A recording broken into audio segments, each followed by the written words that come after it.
Pirates of the railroad are leaving a literal trail of their crimes, accessing usually unlocked rail cars, shucking the cargo from boxes, taking the hot goods, and leaving behind a messy litter yard of cardboard. These newfangled pirates robbing trains in Metro Chicago with stunning ease and regularity. And breaking tonight, police investigating a heist from a freight train on the city's west side. Happened this afternoon near Cicero and Lake, and it was caught on camera by Skycam 9. Chopper 7 was over the scene near the corner of Lake and Lockwood. People were scrambling into open freight cars, climbing over each other to get to boxes of different items. They were then tossing them out onto the ground. Many of cases were put into waiting vehicles, which then drove off. Chicago police are still looking for possible suspects who are responsible for stealing hundreds of boxes of merchandise from a freight train on the city's west side. Chopper 7 showing dozens of people ransacking the Union Pacific rail line Friday afternoon near Lake and Lockwood, coming away with what appears to be boxes of TVs. If you had to guess the top 3 cities where the most cargo theft happens in the United States, which 3 cities would you guess? I'll save you the trouble and I'll go ahead and tell you. The number 1 city is the Los Angeles Basin. The number 2 city is Dallas, Texas. But the number 3 city, you guessed it, Chicago, Illinois. And guess what? $15 to $35 billion is stolen every year from trains that go back and forth across this country. It's estimated by some experts that it could be a lot higher, but they don't have all of the data. Once some things are stolen, they don't know where they go, they don't know where they're disseminated, where they go on the black market. So there's really no way to actually know what the exact number is. But more importantly than that, let's concentrate right now on this train robbery that happened by local citizens in the Austin neighborhood of Chicago this past weekend. And they were brazen. They just ripped the cargo holds open, and they took everything that they could. And you know what? I'll stop right there. Go ahead and watch this video. We'll go ahead and catch up on the other side. Police did arrive on the scene, but at first they were unable to slow those looters. Eventually, more police officers did arrive. At one moment, officers tried to chase down suspects and pulled their weapons. We watched that live at the top of our 5 o'clock news. There are no reports of any shots being fired. The scene eventually calmed down. Union Pacific officials tell us they are on the scene there with Chicago police officers. This is not the first time freight trains have been broken into along that very stretch of track. And more than an hour after all of this started, there were still more people breaking into train cars. Chopper 7 captured this video just about 15 minutes ago. UP officials from the rails say burglaries are a serious safety risk to their workers as well as the general public. No word yet from police if any arrests were made, and if so, how many. If you know anything about the railroad system in the United States, you'll know that certain cities are kind of exchange areas where a train can switch from one track to another so it can get to a different part of the country. Chicago is one of those hubs in our railroad system where you can split off. You can go further south, you can go north, east, or west, just depending upon what direction you're going. So Chicago is really unique in that regard, that it goes through this Austin neighborhood. If you know anything about Chicago, you know that it's broken down into neighborhoods, and on the west and on the south sides, you have certain neighborhoods that are, for lack of a better word, more problematic. You've got Austin on the west side, North Lawndale, you've got Inglewood on the south side. So it just depends on what neighborhood you're in. And this particular train went specifically through the Austin neighborhood. If you look at the Austin neighborhood, it has approximately 92,692 residents. 76% of that area is African American, and the median household income is only $44,471. So we're talking about an area that has very meager resources, and that might be one of the motivating factors that caused all of these individuals to converge on this train and take advantage of this opportunity to go ahead and take the merchandise from these unsecured cargo containers. So the question becomes, why are these cargo containers going across the country on these rails? This particular train was over 2 miles long. What company would send these cargo containers on trains across the country and have absolutely no security? The trailers aren't all that difficult to break into. Typically, they're not locked, just a seal, plastic or metal seal, and they're very easy to get into, which brings us into why. Why are there no high-end security locks on the trains? It's a logistical nightmare getting the locks on. Once the train gets delivered, how do I get the key, the combination? Rail shippers also plagued by train theft organizations, pulling off the great freight train heist of the 21st century, according to the New York Times, that depicts an Old West gang stealing Amazon boxes. Crews coming over from the LA area of California, driving all the way to Western Arizona and breaking in the trains there. It's different type of MO where they actually disable the train and cause it to stop, or they wait for the train to stop and then they break into specific trailers. So here's the thing that we have to consider. We have to say this out loud, and I hate to say this.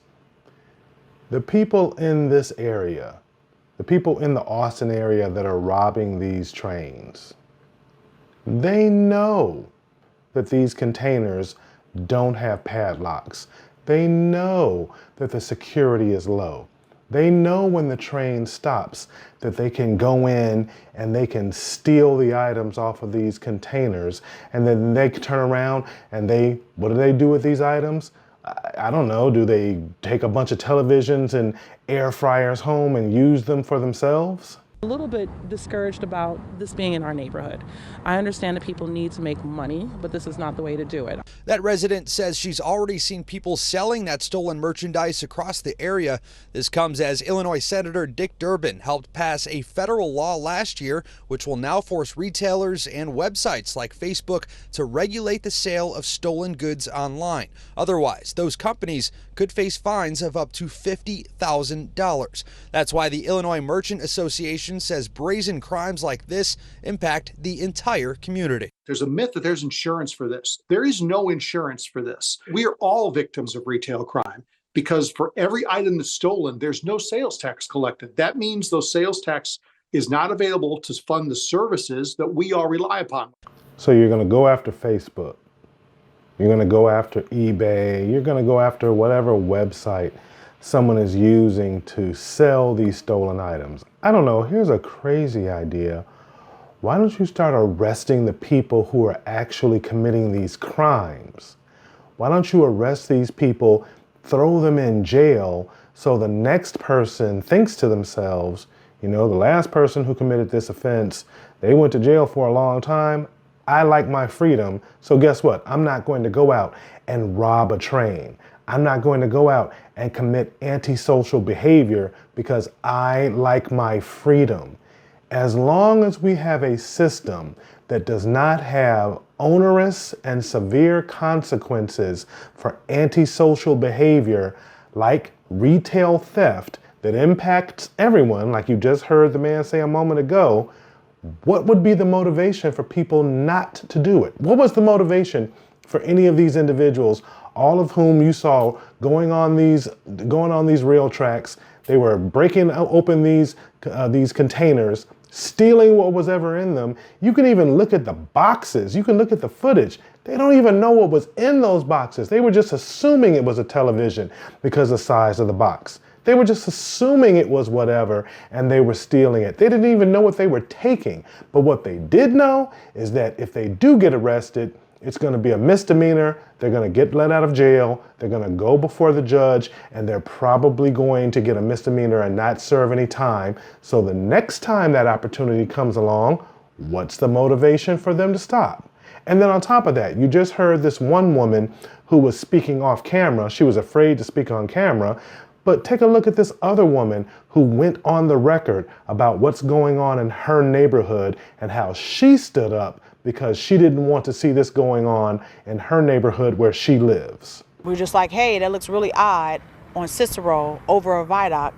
That doesn't seem right. Like, what's going on? Princess Shaw tells us she called 911 shortly before 3 o'clock, snapping this picture of suspects stealing from shipping containers. She's an outreach worker with Light Up Lawndale and says this went on for quite some time. Maybe about 45 minutes later, we just seen the police just like flying down here and from all different directions. I'm really disappointed that the heroine in this story was a woman named Princess. It wasn't a black man who was living in that Austin neighborhood where 76% of the people who live in that neighborhood are black. It wasn't a black man who stepped up and said, hey, we've got pharmacy deserts in our neighborhood. We've got grocery deserts in our neighborhood. I'm not going to allow this antisocial behavior to continue to degrade our neighborhoods. I'm going to stand up. I'm the one who's standing up and saying, I'm the protector and the provider in my home. And by extension, I'm going to be the protector and the provider in my neighborhood. So I'm not going to allow this to happen because I don't want to see my neighborhood in which I live and my family lives continue to experience this degradation just so I can get a couple of free televisions off of a container box on a train and then go try and sell them to some people in the neighborhood or try and sell them on Facebook and probably get caught anyway. Most televisions are smart televisions today anyway. So even if you have a stolen television, can you even connect to the internet on a stolen television? You've got to go in and register it and connect it to the internet and be able to take advantage of all this technology. People are not even thinking about this. We're not even thinking about how the actions that we do impact our fellow man. And in the case of the Austin neighborhood, everyone who robbed that train doesn't care about themselves, they don't care about their families, and they don't care about their neighborhoods. When are we going to stop blaming other people and make better decisions so we can get better outcomes in our neighborhoods? Those very people who are robbing that train are going to blame all the externalities on the circumstances in which they live, and they're not going to think for one moment, maybe I shouldn't have robbed that train. I digress. Guess what? Thank you. If you've been hanging out up until this point, I appreciate it. I want to see you down in the comment section. Let's keep this conversation going. Subscribe. Just take a minute and hit that subscribe button. It's completely free. Hit the subscribe button, turn on your notification bell, and I'll see you on the next one.